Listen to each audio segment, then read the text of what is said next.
أعوذ بالله من الشيطان الرجيم. بسم الله الرحمن الرحيم. الرحمن علم القرآن خلق الإنسان علمه البيان الشمس والقمر بحسبان والنجم والشجر يسجدان والسماء رفعها ووضع الميزان ألا تطغوا في الميزان وأقيموا الوزن بالقسط ولا تخسروا الميزان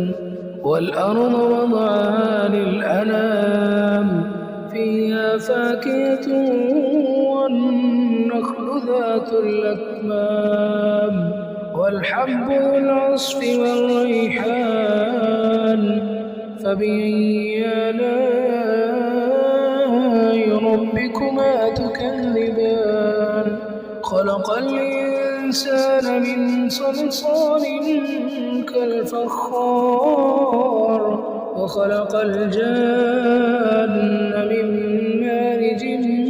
من نار فبأي آلاء ربكما تكذبان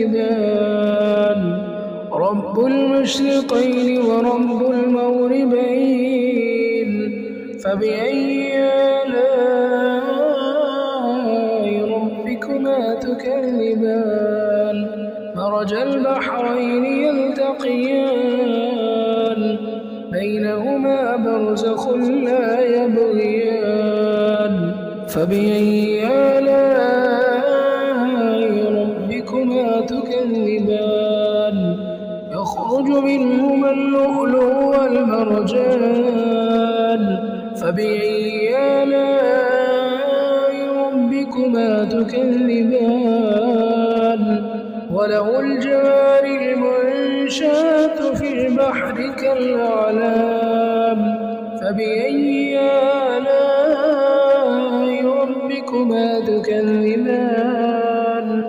كل من عليها فان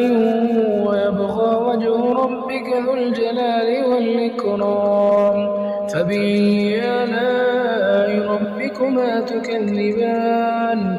يسأله من في السماوات والأرض كل يوم هو في شأن فبأي آلاء ربكما تكذبان سنفرغ لكم أيها الثقلان فبأي آلاء ربكما تكذبان يا معشر الجن والإنس إن استطعتم أن تنفذوا من أقطار السماوات والأرض فانفذوا لا تنفذون إلا بسلطان فبأي آلاء ربكما تكذبان يرسل عليكما شواظ من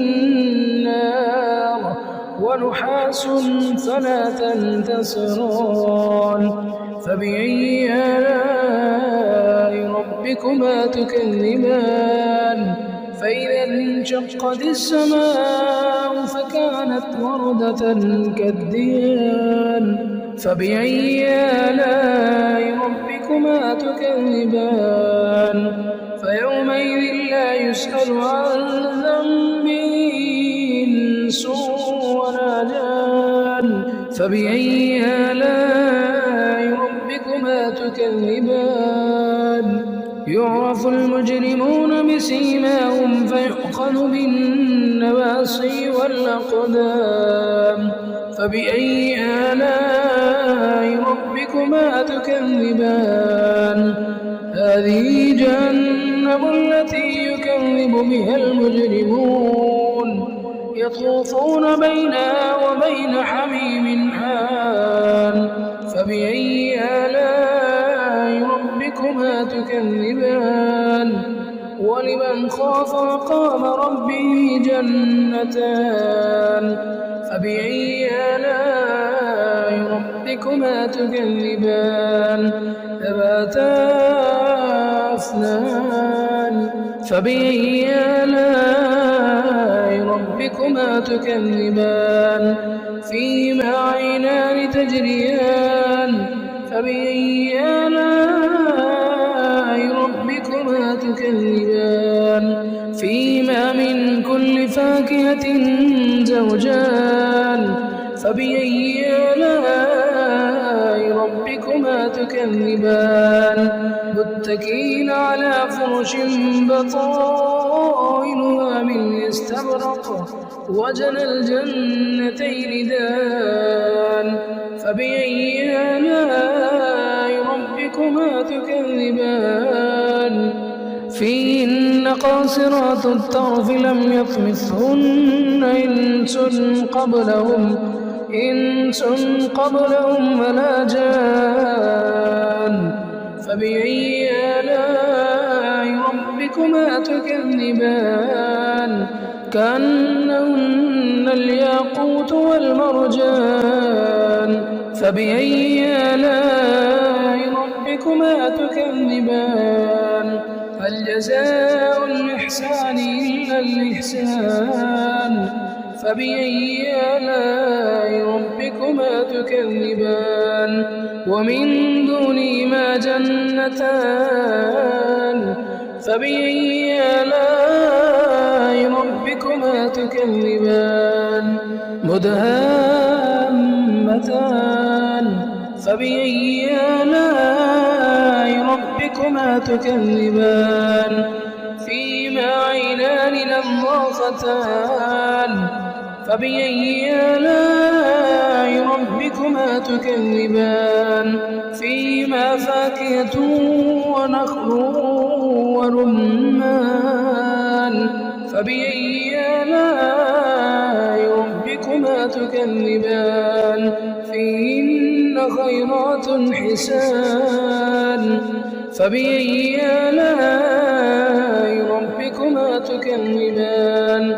حور مقصورات في الخيام فبأي آلاء ربكما تكذبان لم يطمثهن إنس قبلهم ولا جان فبأي آلاء ربكما تكذبان متكئين على رفرف خضر وعبقري حسان فبأي آلاء ربكما تكذبان تبارك اسم ربك ذي الجلال والإكرام